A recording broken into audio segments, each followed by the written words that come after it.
But what I can take seriously is Seth Rollins is backstage. He's celebrating with J&J security. Like, yeah, guys, we're so awesome. I beat John Cena. We kept the unemployment rate intact. And then Brock Lesnar emerges. This laid the groundwork for some absolutely brilliant television, in my view, later in the night. And we start with, Lesnar just asked Rollins, is he the guy who beat John Cena earlier tonight? And Rollins says, well, I'm the future of WWE. And he gets in Lesnar's face. I love here, because keep in mind, Rollins' only backup is J&J security, which, come on, it's no backup at all. And he doesn't show any fear or any intimidation. His voice doesn't even crack when in the presence of Brock Lesnar. I love that, dude, because they could have so easily made Rollins just kind of defer to Paul Heyman and be like, come on, Paul, what is this? I thought we were on the same page, and kind of show that he was sweating a little bit. Rollins didn't sweat one bit. I love that. Love it so much. Heyman comes in.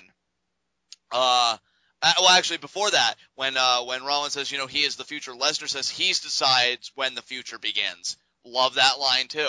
Then Paul Heyman finally steps in, and I'm glad he decided to do it. No, neither of the guys asked him to do it. He did it of his own volition. He comes up and he says, well, now, wait a minute now. Mr. Rollins, you and I have had a nice working relationship in the past, and I am the representative of the WWE World Heavyweight Champion.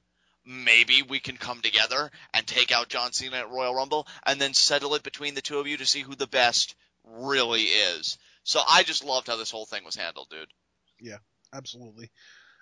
Really, this was handled well, but the best thing that came out of this was what it set up for later on in the night. Exactly, and that's what I'm saying. The foundation that this created for what we're going to get, oh, man, I can't wait to talk about it because I have a lot to say. But for now, we have to wait just a little bit longer because we get Brie Bella versus Paige.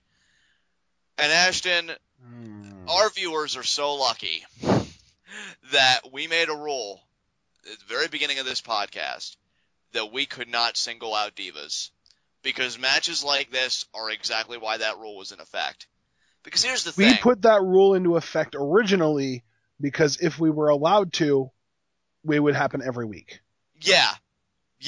It was just like what I said today. Like, if I wasn't against repetitiveness, every single week I would have a full roster of 3 heats of the night, and it would be JBL, Divas, and John Cena. But I'm against repetitiveness, so we banned Divas from being allowed to be heats of the night unless there's some kind of extenuating circumstance that we really feel like we need to get it off our chest. And this is just more of the same. It is. It really is. Because, there is a back and forth here. Paige getting her headbutts in her offense. Brie getting her middle of the rope drop kick. So, all that's fine. Oh, my God, dude. That missile drop kick is so bad. I know. But Tyson Has Brie actually managed to go from, oh, she sucks, to, oh, she's getting better, to, oh, no, she really does suck? Yeah, Brie is just probably the saddest case in recent, Divas division history, because, she goes from just, again, absolutely sucking to everybody thinking, she's working with Brian and she really is getting better. Hell, even I was saying, I think you were kind of saying it too, and now she's right back to sucking. Like, all of her momentum is gone. The one thing that I always did stick to, though, was I don't care how much better she's getting in the ring, she still has no personality, and I'm proud of myself for never giving up on that stance, because it stands true to this day. And it's literally gotten to the point that not only does she not have a personality, but she also is just a terrible, selfish person on Total Divas, too. Yeah, she's... And her lack of personality really shows when she goes from working with the single best heel female in, I would go as far as to say, the history of the WWE, Stephanie McMahon. Right. And nobody managing to care about her, and people actually starting to take sides with Stephanie, and then getting all that heat transferred to a feud with her sister, where, again, people really hated Nikki at that time for more than one reason. Right. And all of that heat is completely dead, and now all of a sudden she's back with her sister like nothing ever happened. Because apparently, on Total Divas, it's okay. You don't have to hold a grudge, because apparently Total Divas takes priority over WWE now.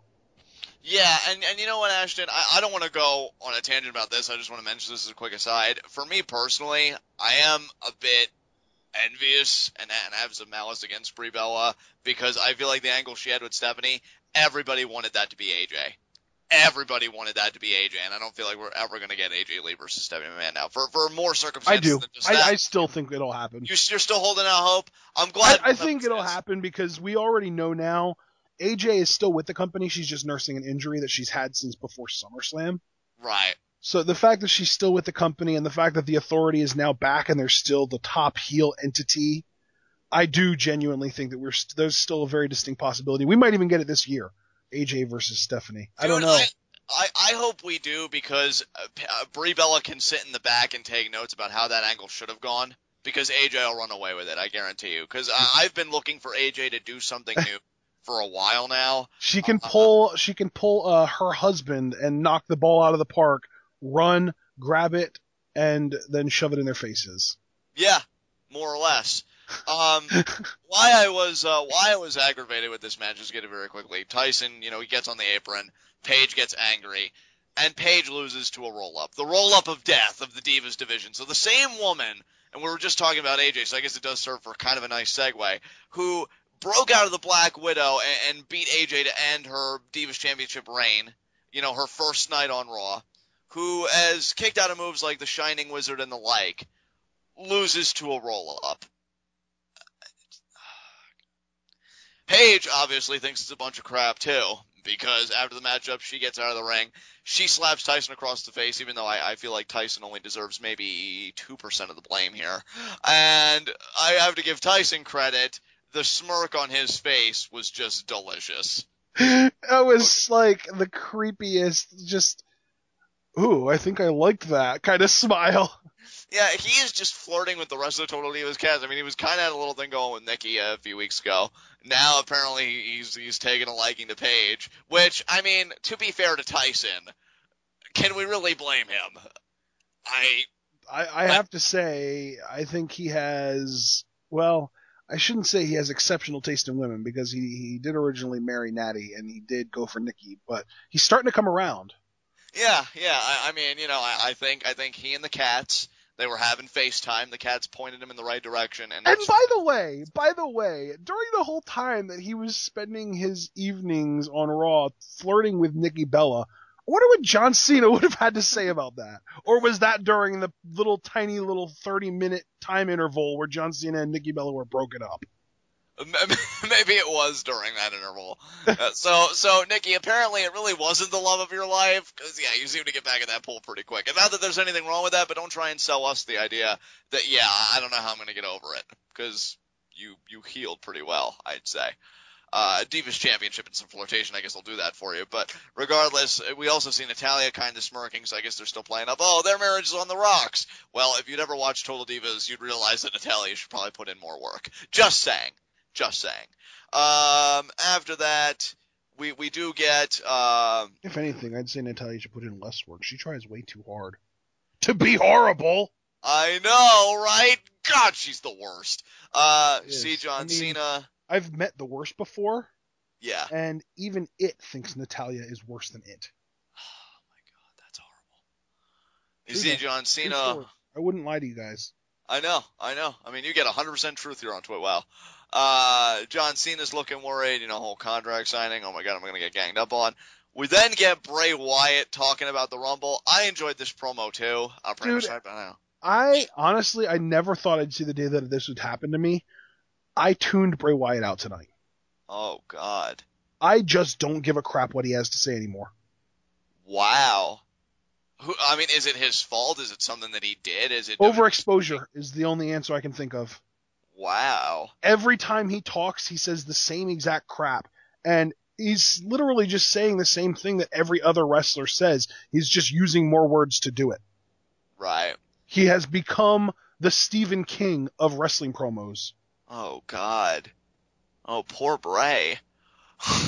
Well, hopefully he can turn it around for you and get back in those good graces. 'Cause I do still think he's a phenomenal talent, but I can absolutely understand where you're coming from with his promo style and stuff like that. So, he does talk about, again, 30 souls, and he will emerge, and he tells everybody else, to run.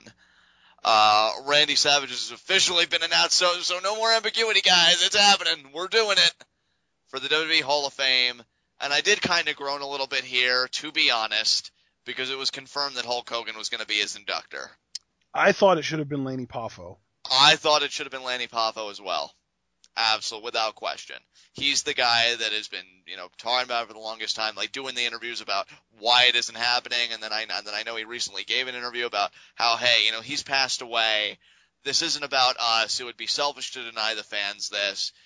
Randy loved the fans and this. And I think it was an interview he gave after the Macho Man DVD was released. So you're telling me this guy gives all these interviews, comes off really as like a class act, all that stuff, really loves Randy to death. I mean, that's his blood right there. And you're giving the distinction to Hulk Hogan. Now, I get that him and Hulk Hogan had their program and they were the mega powers and they had all this history in the business. But still, really? I don't know. Just kind of left me scratching my head.